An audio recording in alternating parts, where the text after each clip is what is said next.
জান্নাতের টিকিট বিলাইয়া কেমনে ধর্ষণ করলা? আস্তাগফিরুল্লাহ আস্তাগফিরুল্লাহ। মাননীয় স্পিকার, নীল নদের পানি যেরকম নীল না, তেমনি ভাবে দাড়ি টুপি থাকলেই যে নারী স্বাধীনতা এবং হিজাব নিকাবের প্রতি সম্মান থাকবে, বিষয়টা আসলে এরকম না। মাননীয় স্পিকার, মাথার উপর বিসমিল্লাহ, দুয়ারে দুয়ারে সর্বশক্তিমান আল্লাহ, অথচ বাজারে মাঝে মাঝে ন্যারেটিভ চালানোর চেষ্টা হচ্ছে জান্নাতের সোল এজেন্ট নাকি একটা ওজন মাপার পাল্লা। মাননীয় স্পিকার, নাউযুবিল্লাহ নাউযুবিল্লাহ। জান্নাতের টিকিট বিলাইয়া কেমনে ধর্ষণ করলা? আস্তাগফিরুল্লাহ আস্তাগফিরুল্লাহ। মাননীয় স্পিকার, সর্বসম্মতিক্রমে এই ডান বাম দুপাশ থেকে সর্বসম্মতিক্রমে সরকার দল এবং বিরোধী দলের পক্ষ থেকে টেবিল চাপে সেটাকে স্বাগত জানানো হয়েছে। মাননীয় স্পিকার, এর বেশি ধন্যবাদ এক কথায় আর কি দিব? মাননীয় স্পিকার, মাননীয় স্পিকার, এরপরেও আমরা একটু দেখতে পেয়েছি যে বাজেট পরবর্তী বাহিরে কিছু ব্যানার নিয়ে মিছিল হয়েছে। মাননীয় স্পিকার, আমাদের মাননীয় স্বরাষ্ট্রমন্ত্রী মহোদয় এবং সাপ্লিমেন্ট করে আরো অনেক মাননীয় সংসদ সদস্যবৃন্দ মাঝে মাঝে যথার্থই বলেন যে ভেতরে একরকম, বাহিরে গিয়ে কেন যেন একটু অন্যরকম হয়ে যায়। মাননীয় স্পিকার, অনেক সময় এরকম হয় মাননীয় স্পিকার, আসলে নদীর উপর ব্রিজ বানাতে হয়।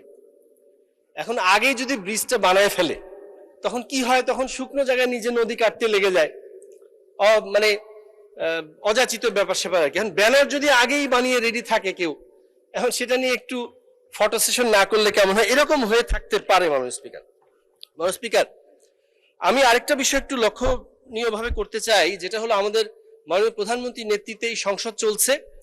আমরা একটা জবাবদিহিতামূলক সরকার, জবাবদিহিতামূলক সংসদ এবং জবাবদিহিতামূলক নিজের দলের ভিতরে যে পরিবেশটা এখন দেখতে পাচ্ছি, তারই ফলশ্রুতিতে একটি আত্মসমালোচনা না করলেই নয়। মাননীয় স্পিকার, দেখুন মাননীয় স্পিকার,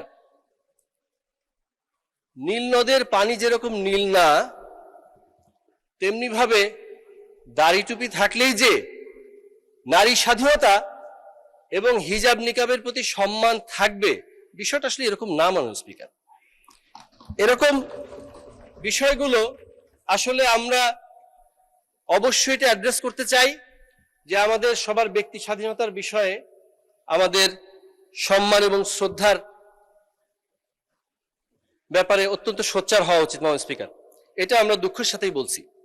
মাননীয় স্পিকার, ফ্যাক্ট এবং ন্যারেটিভের ব্যাপারে কথা বলেছিলাম, অল্প সময় ছিল, বুঝিয়ে বলতে পারি। আজকে দেখলাম প্রাসঙ্গিক বিষয়টা উঠে আসলো।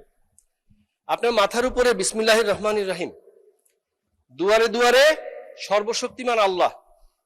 আমরা এমনও দেখেছি, আমরা ইসলামের পতাকা হাতে নিয়ে দেখা গেছে হিকমা অবলম্বন করতে গিয়ে বৈশ্বিক পরিস্থিতিতে রাজনৈতিক অবস্থা বিবেচনায় অনেক সময় ইসলামের পতাকা হাতে নিয়েও শরিয়া আইনের ব্যাপারে প্রশ্ন আসলে অনেক সময় এড়িয়ে যেতে দেখেছি। মাননীয় স্পিকার, কিন্তু ফ্যাক্ট হলো জিয়াউর রহমান সাহেব, শহীদ রাষ্ট্রপতি জিয়াউর রহমান লিখে দিলেন সংবিধানে বিসমিল্লাহ। তার সুযোগ্য উত্তরসূরি জনাব তারেক রহমান সাহেব আপনার মাথার উপর রেখেছেন বিসমিল্লাহ। দুয়ারে দুয়ারে লেখা সর্বশক্তিমান আল্লাহ, এটা হলো ফ্যাক্ট।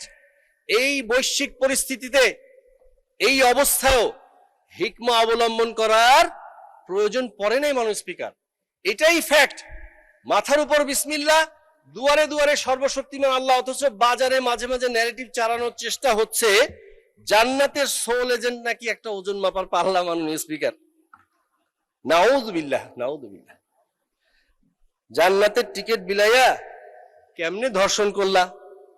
আস্তাগফিরুল্লাহ আস্তাগফিরুল্লাহ। মাননীয় স্পিকার, मैं शायर तो नहीं मगर ए जशी जब से देखा। আর সামনে গেলাম না। মাননীয় স্পিকার, এখানে অনেক সময় শের ও শায়েরির ব্যাপারে কথাবার্তা হয়, তো সেজন্য একটু ছিটে ফোটা টাচ করা। মাননীয় স্পিকার, আত্মসমালোচনার কথা বলছিলাম। আমি শুধু এক পাশে প্রশংসা আরেক পাশে তিরস্কার এরকম করব না। মাননীয় স্পিকার, প্রায় 20,000 কোটি টাকা আমি যে ভুল না শুনে থাকি, যদি তন্দ্রাচ্ছন্ন না হয়ে থাকি, বন্ধ শিল্প কারখানা চালুর ব্যাপারে, বরাদ্দের ব্যাপারে কথা হয়েছে। মাননীয় স্পিকার, তো আমি কিন্তু আমাদের মাননীয় শিল্পমন্ত্রী মহোদয় এখন উপস্থিত থাকলে ভালো হতো।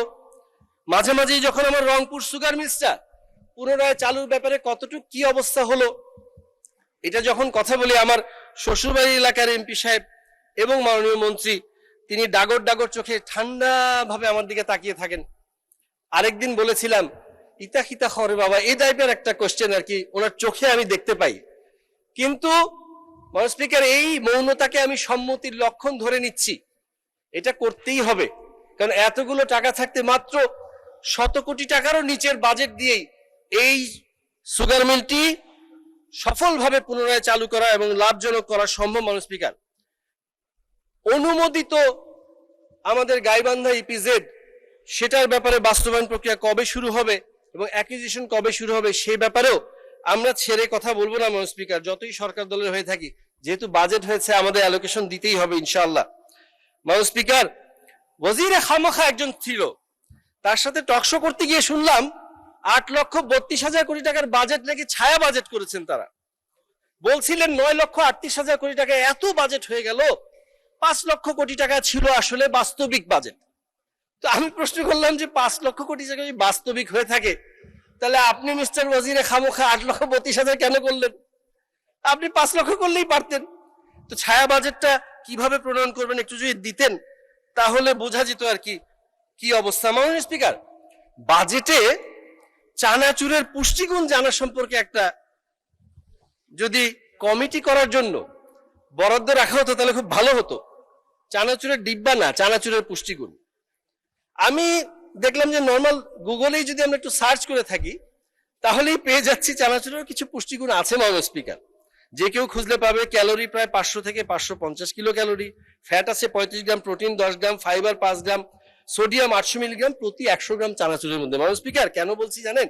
এই বাজেটটা নাকি চানাচুরের মতো খেতে ভালো লাগে, কোনো পুষ্টিগুণ নাই। তো বিষয়টা আসলে এরকম নয় মাননীয় স্পিকার। তাদের কথা অনুযায়ী জি, আপনাকে আর 2 মিনিট বাড়িয়ে দেওয়া হলো। মাননীয় স্পিকার, ধন্যবাদ। একদম শেষ পর্যায়ে চলে আসছি মাননীয় স্পিকার, যেটা না বললেই নয়। দেখুন মাননীয় স্পিকার, জিয়া রহমান সাহেব, শহীদ রাষ্ট্রপতি জিয়া রহমান পরবর্তীতে রাজনীতিবিদদের জন্য রাজনীতি কঠিন করে যাবেন এটা বলেছিলেন এবং করেছেন। বীর দর্পে ছুটে চলেছেন, তরুণ যুব সমাজকে নিয়ে খাল খনন থেকে শুরু করে অন্যান্য সমস্ত কার্যক্রম বাস্তবায়নের জন্য আনাচে কানাচে ছুটে বেরিয়েছেন।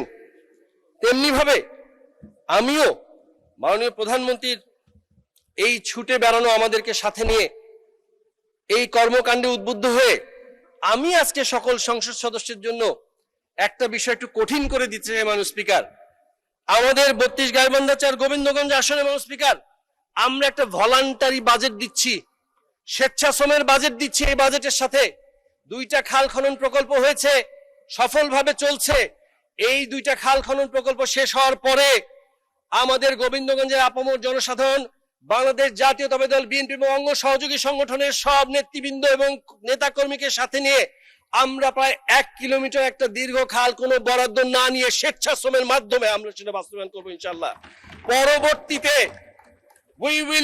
the people of Govindganj will definitely make the politics difficult for the politician ইনশাআল্লাহ। মাননীয় স্পিকার, এভাবে একটা স্বেচ্ছাশ্রমের বাজেট আমি সাথে সম্পূরক প্রস্তাব করে দিয়ে ইনশাআল্লাহ বাস্তবায়ন করে আবারও একদিন কথা বলবো। মাননীয় স্পিকার, সবাইকে ধন্যবাদ জানিয়ে আপনি মহান সংসদে এই বাজেট আলোচনায় আমাকে সুযোগ দেওয়ার জন্য ধন্যবাদ জানিয়ে আপনার কাছ থেকে বিদায় নিচ্ছি। একদম বিদায় বেলায় শুধু এতটুকুই বলতে চাই, দেখুন আমরা যেভাবে সম্প্রীতি নিয়ে এই সংসদটা শুরু করেছি সবাই তাকিয়ে আছে। জুলাই অবশ্যই আমাদের চেতনা, তবে জুলাইকে আমরা বিক্রি হতে দেব না ইনশাআল্লাহ। সবাইকে ধন্যবাদ। মাননীয় স্পিকার, আপনাকে ধন্যবাদ।